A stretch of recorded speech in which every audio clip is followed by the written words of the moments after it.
Hey, good afternoon, everybody. I'm Bill Wilson, the CEO of Townsquare Media. I'm here with Stu Rosenstein, co-founder and CFO, and Claire Yenike, head of investor relations. I'm going to spend just about 5 minutes going through an overview of the company at a high level, and then Michael Kopinski from Noble's and going to do a Q&A with Stu and I and Claire, and happy to take questions from the audience as well. So Townsquare Media was a company that started in 2010 as a traditional broadcast radio company. And Stu, as a co-founder, had the vision to transform a traditional broadcast company into a digital-first local media company.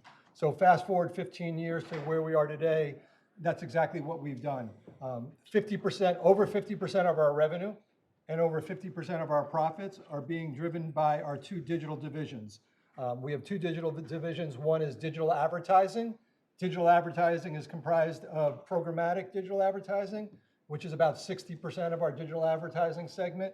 And then the remaining 40% of our digital advertising is monetizing our owned and operated websites and mobile apps and the traffic and audience that comes to them. Digital advertising, it's called Ignite from an external segment perspective, is the fastest growing part of the company for the last 5 years and will continue to be the fastest growing part of the company for the next 5 years.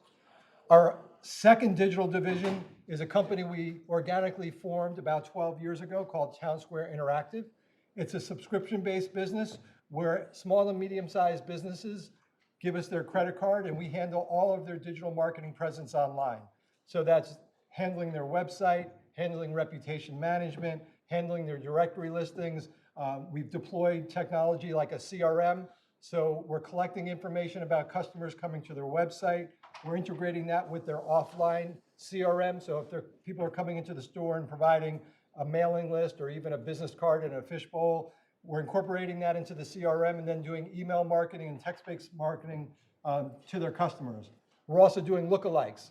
So if you identify your best customers, we then look at who those are and then email and text-based market to people who look like them. So hopefully they become future customers of yours. That business has grown quite nicely over the last 12 years and is about a $75 million top line at a 33% margin. So when you combine our digital advertising and our digital marketing solutions, as I said earlier, it's a little over 50% of our revenue and our profit, and those are the two drivers of revenue and profit moving forward. Our broadcast business is quite healthy and important. It provides a great connection to the community. It's a great connection for our clients, but we treated it as a traditional cash cow. We've said this for many years that although incredibly valuable, it's going to decline over time. Traditional, I think, radio and broadcast television has been in a secular decline. That's what we plan for, and we still expect to be able to grow our revenue or profit ex-political, even with that decline based on the growth of our digital advertising and digital marketing solutions segments. A couple other things I'll say before I open it up to Michael and the Q&A is, very important that we focus exclusively on markets outside the top 50. We're truly one of the only local media companies that have been disciplined and focused on markets outside the top 50. So that's, if you look at television, you look at print, you look at outdoor, you look at radio, Townsquare is really the only company who's primarily 100% focused on markets outside the top 50. There's a lot of reasons for that. One reason is that radio matters a lot more in these communities. They're significantly underserved by traditional media like television and print. Print has been decimated in our size markets, as it has, I think, across the US, but particularly in smaller markets. So we've moved in to fill these, what I call news deserts, by providing digital information online, but also radio matters a lot. So in our size markets, radio on average reaches 1 in 2 adults, 50% of the adult population. If we were in the top 25 markets, the greatest market share would be 1 in 4, 25%. So the value of radio and the power of radio in these smaller markets is quite significant. The second thing I'd say about markets being outside the top 50 is our digital solutions are tremendously differentiated from our competition in these smaller markets. We like to say we're bringing national scale and sophistication to small town and small markets across the US. The last thing I'll say before I open up to questions is we generate a tremendous amount of free cash flow from operations. And that's been serving us quite well. That's one of the reasons we have a very attractive dividend. Our share price, unfortunately, is down about half from where we started the year. So when we raised the dividend back in March, it was about an 8% yield, but with the share price coming down, our yield is in essence the mid-teens right now. And I'll pause on that. And the other thing may talk about, we refinanced our debt in February, so we have a bank debt now instead of a bond, so it allows us to retire quite easily. And now we have a 5-year runway of our new debt instrument that we could talk about as well. So with that, I'll ask Stu to come up. Claire, I don't know if you'd like to come up as well, and then Michael, happy to answer any questions you have or anybody in the audience. Yeah, let's talk first about your Townsquare Interactive. And, can you talk a little bit about the key growth drivers and subscriber growth there? And maybe how has that changed maybe over the last 4 or 5 years? Sure. So Townsquare Interactive, as I was saying earlier, that's the marketing solutions business that is a subscription base where we have credit cards on file for over 20,000 SMBs. Average ARPU is about $300. And it's really transitioned and morphed and evolved over the last 5 years, to Michael's point, where people primarily 5 years ago were using us just as a web presence, a great online website, getting traffic from social platforms, from search platforms, doing reputation management, some of the things I mentioned earlier. Now these businesses are doing all of those things, but counting on us for their CRM. They're also counting on us for accounts payable. So we're doing invoicing as well as payments and integration into QuickBooks. So we're really helping them now manage their business much more effectively, in addition to providing all these tools from a digital marketing presence online. And it's served us quite well. And our churn has reduced as a result of these new products like the CRM and integration into QuickBooks, much more sticky. And can you talk a little bit about the levers you might have to enhance ARPU? Yeah, so we definitely have pricing power. I mean, one of the things we're focused on now is just, there's such a significant market opportunity. In our investor deck, I can even bring it up while I'm talking, it talks about the overall value in terms of the market opportunity. We view, there's 28 million businesses in the US. If you focus only on markets outside the top 50, which is what we do, you've got 11.5 million businesses. We focus on businesses with less than 20 employees and less than 5 million in revenue. We know that's our sweet spot. We've been doing this for 13 years. So when you look at that, you're almost 9 million customers at a 300 ARPU. You're talking about a $32 billion TAM. So although we do believe we have pricing power, we'd rather capture more of this market opportunity, and then once we have that, increase ARPU over time. And then you opened up a Phoenix location. I was just wondering, how scalable is your platform without material increases in support or services? Yeah, so we, as Michael's alluding to, this business organically started in Charlotte with about 12 employees 12 years ago. In Charlotte, we now have over 400 employees. We opened a new office in Phoenix as a supplement to Charlotte a little over a year ago, 1.5 years ago, maybe 2 years at this point. And that was primarily for 2 reasons. The biggest reason was talent acquisition. It's a great area to hire salespeople, customer service people, subject matter experts in terms of SEO and reputation management, all of that. And that's proven to be a great source of talent for us. The other thing is it allowed us to extend our hours across the US from Pacific to Eastern. And so we still have significant growth in Phoenix. We only occupy about 30% of our footprint now. So we continue to invest in Phoenix and will for the next 10 years. And one of their fastest growing businesses is Townsquare Ignite. And I was just wondering if you could just talk a little bit about your competitive advantages there against local agencies, regional media groups, and maybe even Google and Facebook. Yeah, for sure. So as I said earlier, Townsquare Ignite, our digital advertising segment, comprised of 2 major areas: programmatic advertising, which is 60% of the segment, and then the remaining 40% is monetizing our owned and operated audience, which is quite substantial. We have many differentiation in this segment. First, I'll talk about first-party data. So in our 74 markets, on average, we reach 75% of the adult population through our web properties. So earlier when I was talking about traditional radio broadcasting, I told you that we reach 1 in 2 adults just through our AM/FM signal, which is incredible. When you look at our penetration of mobile apps and websites, we reach over 70% of the adult population in our markets. We are really the largest provider of news and information, and therefore have the largest audience in markets like Tyler, Texas, Missoula, Montana, Wenatchee, Washington. What that allows us to do is we're collecting first-party data for everybody who's coming to our mobile apps and websites. So that also means we believe we have the largest footprint of information about people living in each of these markets, which is tremendously valuable. We don't sell that first-party data. We then append it with third-party data. So we're a huge at-scale publisher with great information about our customer base. That is a huge differentiation from somebody who's not an at-scale publisher. So that really allows us, our owned and operated, to grow quite nicely. From our own direct sales team, our owned and operated digital revenue from an advertising standpoint is growing 10% year to date, so quite strong. The other component is programmatic digital advertising. So in that way, we're buying inventory across any connected device. So for the last 3 years, the fastest growing part of our digital advertising is streaming TV.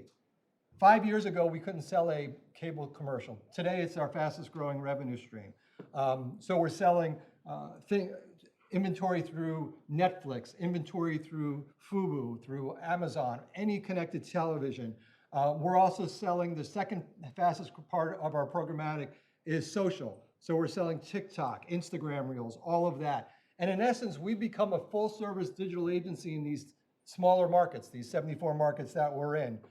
We're doing everything from the marketing message. We're doing all of the creative. That includes television commercials now.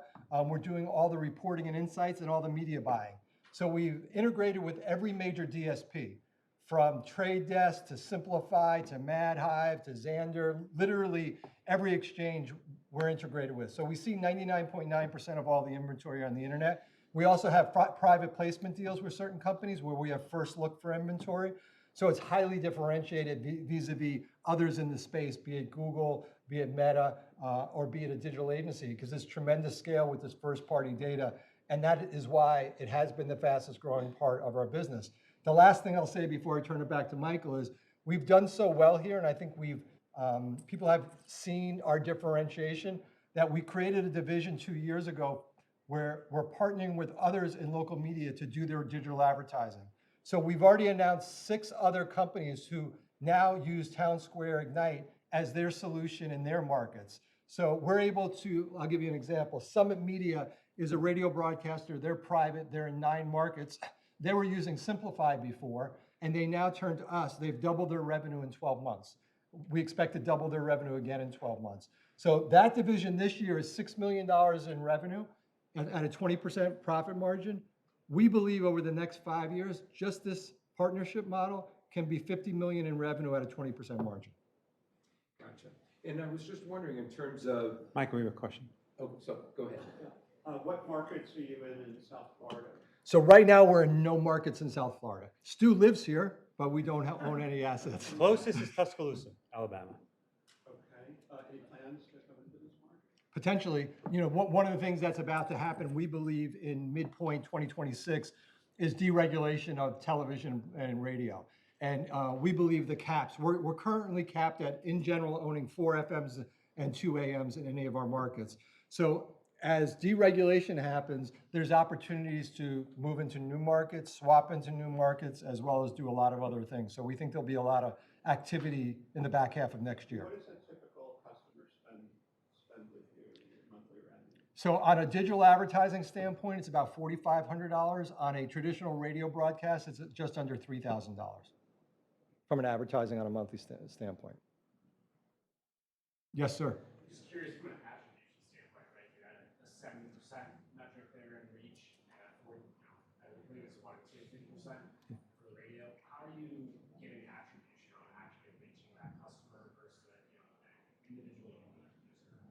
So from a AM/FM standpoint, we're rated by Nielsen and Eastland, but primarily Nielsen's giving us that data. We're also getting other data more from a non-audience but market share perspective from Miller Kaplan. So like you just mentioned Tuscaloosa, Alabama. We compete with iHeart there. Our dollar market share value of radio advertising 5 years ago was under 50%. We now take over 85% of every dollar spent in Tuscaloosa. From a digital standpoint, it's really ComScore and other companies that are giving us that attribution in terms of how much we reach. Google Analytics, obviously. So we could see through Google Analytics how many unique visitors we have, and then we know the population in Tyler, Texas, and we know that's 70+% of the penetration. Okay, and so owning through Ignite, you're getting with that Google Analytics data as opposed to relying on SEMrush or Ahrefs or something else sourcing you high confidence Yeah. of Ignite Correct. And then we also partner with people like Placer and AdMall, and we have a number of other partners who we integrate, and we have our own tech stack integrating with these partners. Yes? What does individual account growth look like, in terms of the life cycle or lifetime value per customer? Because I'm thinking in terms of media buying, if the advertising is effective, you just tell them to spend more money and they make more money. That's 100% correct. So the number one metric that our clients look at is ROAS, return on advertising spend. So as you know, for every $10,000 they give us, they could see what incremental lift they have from a customer base and then revenue base. And that's why our average spend, particularly in digital advertising, has grown about 50% over the last 3 years, because they can really track that ROAS quite significantly. Yes? Since you mentioned the Phoenix, I guess that's organic growth. Are you also looking at strategic buying opportunities, M&A, like acquiring little companies who are good or smaller than you? Yeah, right now, so all of our digital solutions have been built in-house. We've been very fortunate. One of the greatest assets of the company is obviously our team members. And within that, we have a very sophisticated engineering and technology team. You know, prior to joining Townsquare, as I said earlier, Stu was a co-founder. The company was founded really in 08 and 09, formed in 2010 or 2010. And I was the president of AOL Media for 10 years prior to that. And when I came over, I was fortunate enough to bring about 50 of our product and engineering people, and they're still there today. They're the heart of what we do. So we're not really interested in a lot of digital M&A. Also, the multiples are quite high, and we could build a lot of these solutions in-house. But in the radio space, I do think there's opportunities based on dereg of a lot of either swaps or other things happening in the future. Yes? If your customer, like the radio, obviously in the digital media, it's much harder to attribute attribution to radio. So how do you balance a customer that's trying to balance the ROAS with promoting radio? Yeah, well, radio is, I mean, the great thing about, and we love radio, we do treat it as traditional cash cow, but to reach 50% of the audience is quite powerful. If I was standing here 5 years ago, television was obviously the number one reach medium, reaching 96% of Americans on a weekly basis. Today, more people listen to AM, FM radio than 10 years ago, 20 years ago, 30 years ago, which is crazy, right? In the face of Netflix, TikTok, Spotify. So there is great power in branding at top of the funnel. We're partnered with a company called Analytic Owl. We have been probably for 8 years. So what they do is when a radio commercial airs, they track in a certain amount of window, I think it's 14 minutes, what happens to their website and mobile traffic. And they can see when a radio commercial runs, there's a lift of audience to their website. So that's part of how we give attribution to radio. But in general, quite honestly, average population in our 74 markets is 300,000 people. So it's a little anecdotal, but true. If you're spending $3,500 a month as the hardware store or the jewelry store or the life insurance person in Tyler, Texas, and you stop spending, you're going to notice it within 60 days. And when you start spending, you notice it again. So that's anecdotal. But we also do give attribution, like I just mentioned, for radio.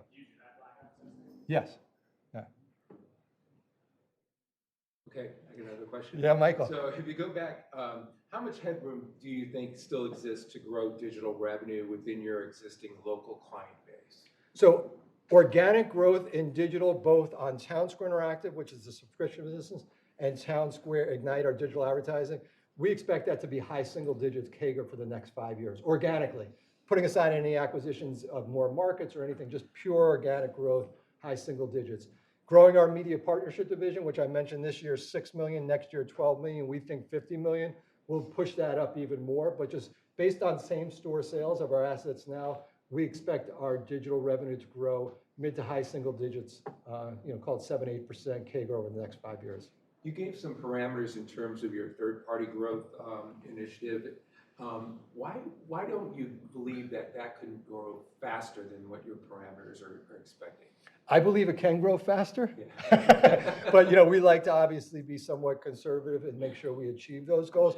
The only thing slowing us down in terms of how quickly we grow the division, because there's tremendous, we have 6 partners now.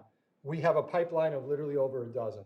It's really, they're entrusting us, where they're moving from somebody they're using today, usually Trade Desk, Simplify, or a company like that, AdCellerant, so forth and so on. So they're coming to us because either they're not happy with their current provider or they think we could do more. Those providers do certain things very, very well. There's no provider who can do sales training, go on four-legged sales calls, do all their creative, do all the reporting, do client meetings, all of that. We fill that food chain. So they love that. They also have seen us transform ourselves as 100% broadcast revenue to now, it being the minority of our revenue and profit. So culture-wise, they also want us to inject into their company so their teams can see the possible.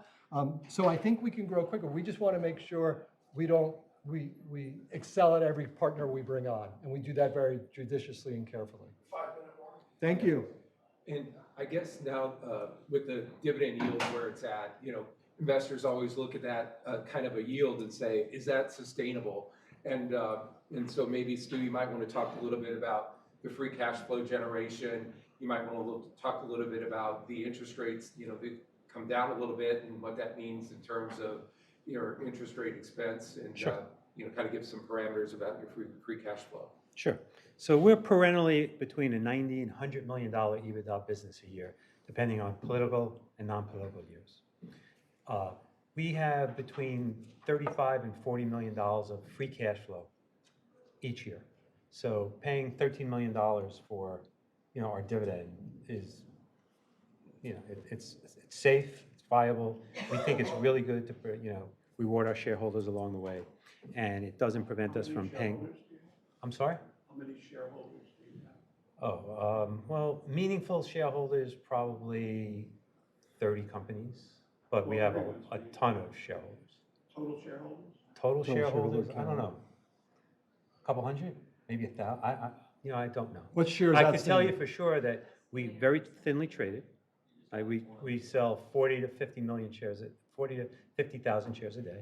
So it's very thin flow. What percentage does management directors own? Ownership 10%, vote 33% You own 33%? of the vote. Equity ownership over 10%. Out 10%. 10% ownership of the shares and 33% voting of the shares. Right, but you got Because we have super voting 10% shares. of the dividend goes to you. Yes. With the compressed price, I'm just curious why the dividend, why not a buyback? So we bought back a lot of shares over the last 5 years. We bought back over 50% of the outstanding shares in two big transactions. One was Oak Tree Capital Management. They were our, early equity sponsors. And then we bought out Madison Square Garden shares.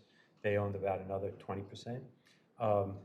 I think one thing that we decided as a company and as a board to do is to delever a little bit more rapidly. So we're going to shift our focus from spending all our excess free cash flow on buying back the shares to delever. Right now we're 4.77 times levered, and our goal is to get it down in a couple of years to low 4s and then ultimately mid to low 3s. With more than 6,000 small and micro cap companies listed, if you're looking for the next Apple, then ChannelCheck truly is your tree. It's an investor community where you can access independent Wall Street research, advanced market data, balanced news, corporate videos, and podcasts. You can even register to attend in-person Meet the Management Series lunches, and to be part of the preeminent annual Small and Microcap Investor Conference, NobleCon. And here's the best news. Since ChannelCheck is sponsored by the featured companies, premium membership requires no investment. It's absolutely free. So check it out. Log in today. Find out why ChannelCheck is North America's leading source of research on the companies that just may change the world.